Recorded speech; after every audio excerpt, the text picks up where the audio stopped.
Good morning student. आज का topic है हाउस प्रॉपर्टी। हाउस प्रॉपर्टी का मतलब होता है जो चार दीवारों से बना हुआ घर है, बट इसका यूज क्या है? इसका यूज है या तो हम सेल्फ ऑक्युपाइड मतलब खुद रहते हैं, या तो किसी को रेंट पे देते हैं। तो हाउस प्रॉपर्टी के अंतर्गत दो चीजें आती है, तो सेल्फ ऑक्युपाइड हो या तो हमने रेंट पे देके, टेनेंट को रेंट पे देके उससे रेंट अर्न किया है, तो वो इनकम फ्रॉम हाउस प्रॉपर्टी में आता है। अगर ये घर हम अपने प्रोफेशनल या पर्सनल प्रोफेशनल फील्ड के लिए, बिजनेस फील्ड के लिए यूज कर रहे हैं, तो वो हाउस प्रॉपर्टी में नहीं आता है। तो हाउस प्रॉपर्टी का कंसेप्ट समझने के लिए वीडियो को एंड तक जरूर देखिए। इसका चार्जेबिलिटी सेक्शन है 22। इस हाउस प्रॉपर्टी में टैक्सेबिलिटी के लिए कुछ कंडीशंस हैं। Number one condition, property should consist of any building or land apparent thereto. Suppose इसका मीनिंग क्या है? Land average thereto. Suppose building मैंने एक लैंड पे खड़ा कर दिया है, तो आप बोलोगे कि मैम जिस लैंड पे खड़ा हुआ है बिल्डिंग, वो भी हाउस प्रॉपर्टी की टैक्सेबिलिटी में आता है। सपोज बिल्डिंग में कॉम्प्लेक्स लैंड, बिल्डिंग में कॉम्प्लेक्स है, हम लोग जिस फ्लैट में रहते हैं वो कॉम्प्लेक्स है, तो कॉम्प्लेक्स में प्लेग्राउंड वगैरह भी होता है, वो भी बिल्डिंग पे ही आता है। बिल्डिंग में प्लेग्राउंड हुआ, स्विमिंग पूल हुआ, तो भी बिल्डिंग में ही कंसिस्ट हो जाता है। तो rent from property should consist of any building और लैंड अफेयर्स देयर टू, ये कंडीशन सेटिस्फाई करता है income from house property. Condition one, chargeability section 22। अब आते हैं एसएससी मस्ट बी ऑनर। जो प्रॉपर्टी मैंने टेनेंट को दिया है उसके ऑनर हमको होना होगा, मतलब मालिक हमें होना होगा, तभी मैं किसी को भाड़ा पे दे सकता हूँ। Use of property not for the commercial purpose.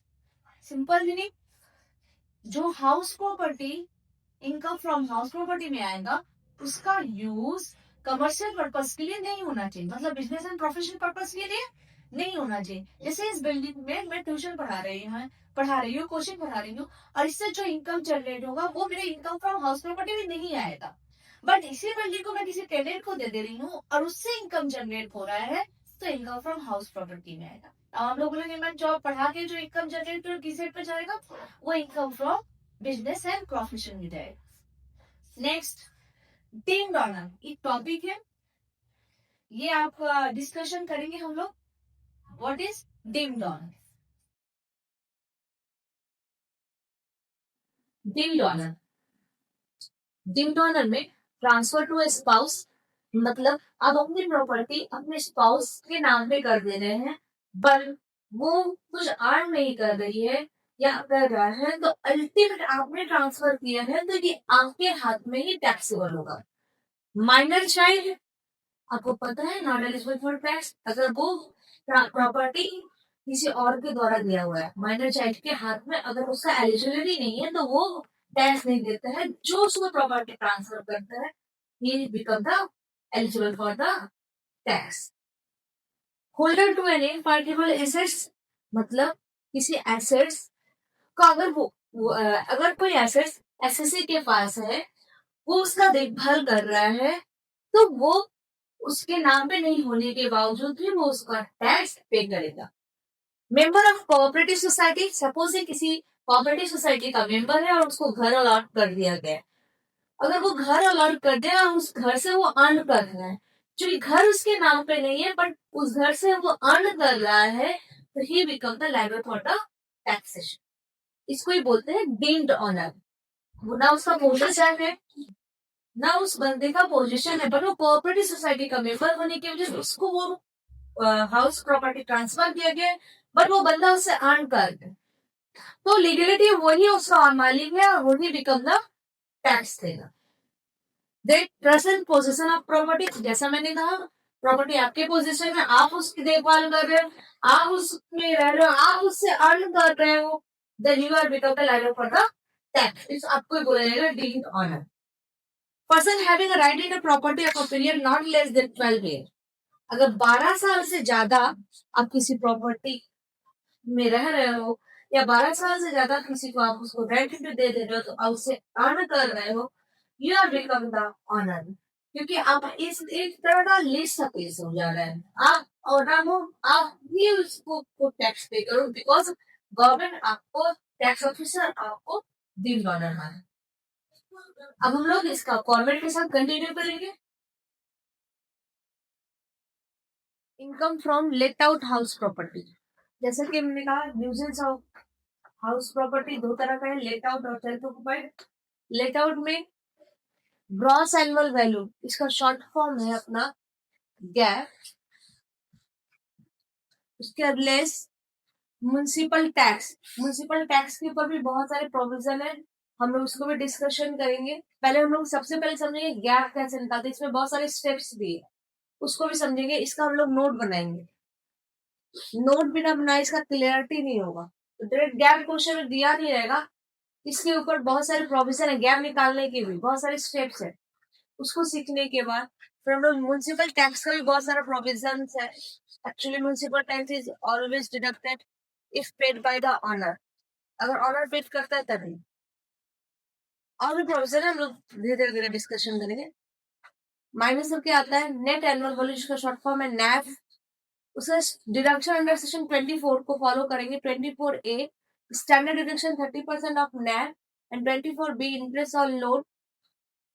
Interest on loan के ऊपर भी बहुत सारा प्रोविजन है 24B, जैसे कि इंटरेस्ट ऑन लोन में अगर आपने लोन लिया for the construction of house, आपने लोन लिया रिपेयर ऑफ द हाउस, तो कितना टैक्सेबल होगा। सेल्फ ऑक्युपाइड के केस में, लेट आउट के केस में कितना डिडक्टेबल होगा। ये सारे प्रोविजन हम लोग धीरे धीरे करके एक एक स्टेप करके डिस्कशन करेंगे। फाइनली आएगा इनकम फ्रॉम हाउस प्रॉपर्टी। अभी हम लोग स्टार्ट करेंगे गैप से। गैप गैप देखो हम लोग को 4 केसेस में सॉल्व करना है, 4 केसेस है।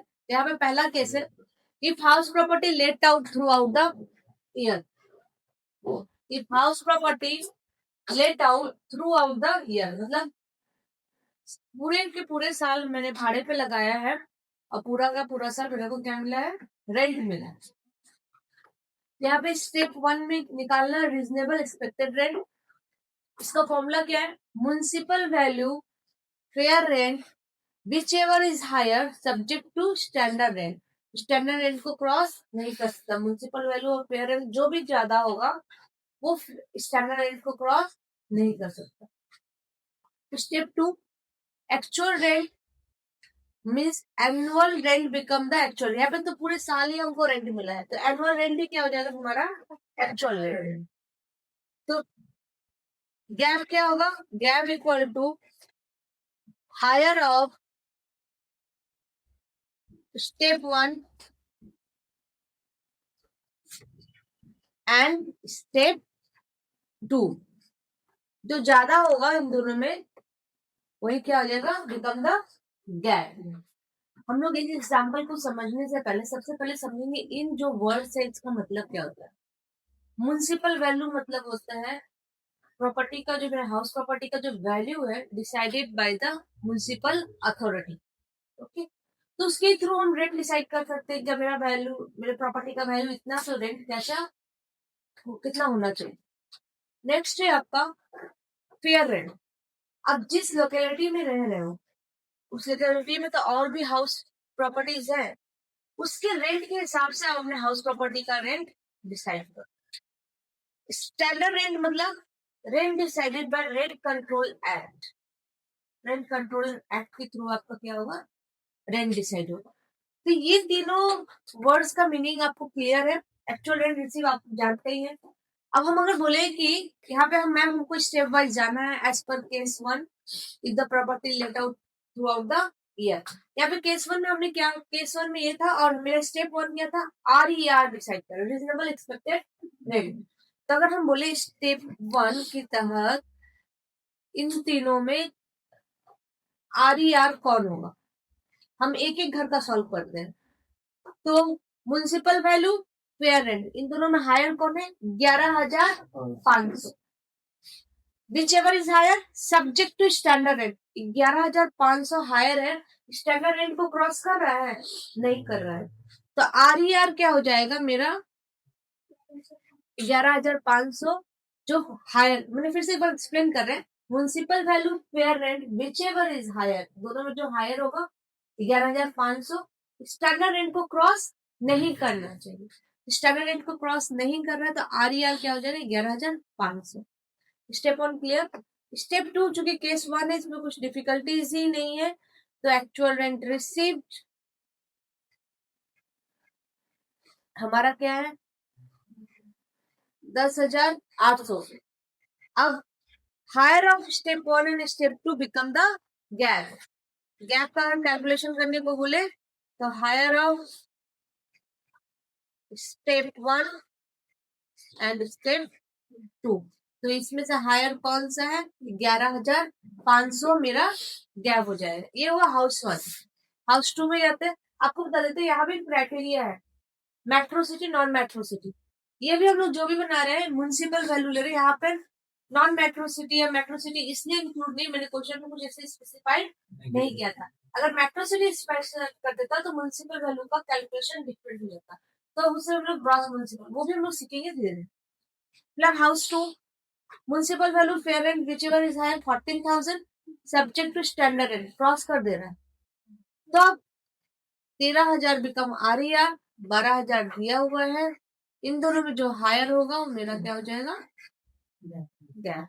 Again house three, municipal value fair rent मेरा ज्यादा है 10,400। अगेन 11,000 को क्रॉस नहीं कर रहा है, स्टैंडर्ड रेंट को क्रॉस नहीं कर रहा है, तो 11,000 बिकम द गैप। अगर सॉरी 11,000 बिकम द आर और यहाँ पर एक्चुअल रेंट रिसीव कितना है 14,000 whichever is higher. Next H4, इन दोनों में हायर कौन है municipal value fair rent, municipal value standard rent को क्रॉस कर दे रहा है, तो स्टैंडर्ड रेंट क्या हो जाएगा मेरा आर और एक्चुअल रेंट रिसीव अगेन मेरा 10,000 है। हायर इन दोनों में जो ज्यादा होगा वो क्या हो जाएगा, आप लोग समझ लीजिए। Case two, if there is unrealised rent, unrealised rent का मतलब हुआ मैंने तो भाड़ा पे लगा दिया पर मेरा जो टेनेंट था मुझे रेंट नहीं दिया, दे नहीं रहा है, तो ये क्या हुआ अनरियलाइज्ड रेंट। बहुत टेनेंट होते ना हट्टी, रहते रहते हैं लेकिन भाड़ा नहीं देते, तो उस तरह का जब रेंट क्या मैंने तो एक्सपेक्ट करके रखा है कि रेंट आएगा, पर रेंट हम वसूल ही नहीं कर पा रहे, रेंट ले ही नहीं पा रहे, जिसको बोलते हैं अनरियलाइज्ड। तो स्टेप वन यहाँ पर भी सेम है, municipal value fair rent whichever is higher subject to standard rent, ये बिकम आरईआर मतलब रीजनेबल एक्सपेक्टेड रेंट हो गया। एक्चुअल रेंट रिसीव यहाँ पर थोड़ा सा डिफरेंट हो जाता है, एनुअल रेंट कितना होना चाहिए, एनुअल रेंट कितना होना चाहिए उससे अनरियलाइज रेंट माइनस कर दो, तो then higher of step one and step two become क्या है house one, municipal value fair rent whichever is higher subject to standard. देखो municipal value fair rent whichever is higher subject to standard rent, तो municipal value fair rent में higher कौन है fair rent 99,600 subject to standard rent, standard rent को cross कर दे रहा है, तो मेरा आरईआर कितना हो जाएगा 98,000। स्टेप टू, क्वेश्चन में एनुअल रेंट दिया हुआ है तो मेरे को एक्चुअल रेंट रिसीव निकालना है, ये तो केस टू है जब अनरियलाइज्ड रेंट दिया हुआ रहता है, तो एनुअल रेंट कितना है मेरा, एनुअल रेंट है 1,26,000, अनरियलाइज्ड रेंट कितना होगा 15,000, तो एक्चुअल रेंट रिसीव कितना होगा 1,12,000। तो इन दोनों में जो हायर हो जाएगा higher of step one and step two become the gap, तो 1,11,000 मेरा गैप हो जाएगा। इस तरह आप लोग house two house three house four को सॉल्व करिए। H2 1,08,000 596,000 higher is municipal value 1,08,000 subject to standard rent, standard rent को क्रॉस नहीं कर रहा है, तो 1,08,000 ही मेरा आरईआर होगा। एक्चुअल रेंट रिसीव क्योंकि एनुअल रेंट कितना है 1,58,400 और 10,000 unrealised rent, actual rent receive 1,48,400, higher दोनों में कौन सा है 1,48,400। Same house three municipal value 1,32,000, fair rent 1,36,800, whichever is higher 1,36,800। Standard rent कितना है मेरा 1,40,000, क्रॉस तो नहीं कर रहे हैं, तो फिर 1,36,800 मेरा क्या हो जाएगा RER। और मेरा annual rent actual rent receive annual rent 1,39,200 minus 2,000 unrealised rent को माइनस कर दिए, तो मेरा actual rent receive 1,37,200, whichever is higher 1,37,200। Next municipal value 86,400, fair rent 81,000, whichever is higher. यहाँ पे स्टैंडर्ड रेंट है ही नहीं, तो स्टैंडर्ड रेंट को नेग्लेक्ट कर देंगे, कोई वैल्यू नहीं है यहाँ पर। तो विच एवर इज हायर कौन है मेरा 86,400। और यहाँ पर अगेन एनुअल रेंट मेरा 96,000 है, 11,200, इन दोनों में जो हायर होगा 86,400। हम लोगों का केस 1 केस 2 हम लोग सॉल्व कर सकते, केस 3 केस 4 बचा हुआ है, हम लोग कमिंग वीडियोस में इसको भी कंप्लीट कर लेंगे। आई होप आप लोगों को हाउस प्रॉपर्टी का टॉपिक अच्छे से समझ में आ गया होगा। ये वीडियो और भी कंटिन्यू रहेंगी, तब तक आप हमारे चैनल के साथ बने रहिए, ज्यादा से ज्यादा लोगों को शेयर करिए और चैनल को सब्सक्राइब करिए। Till then take care.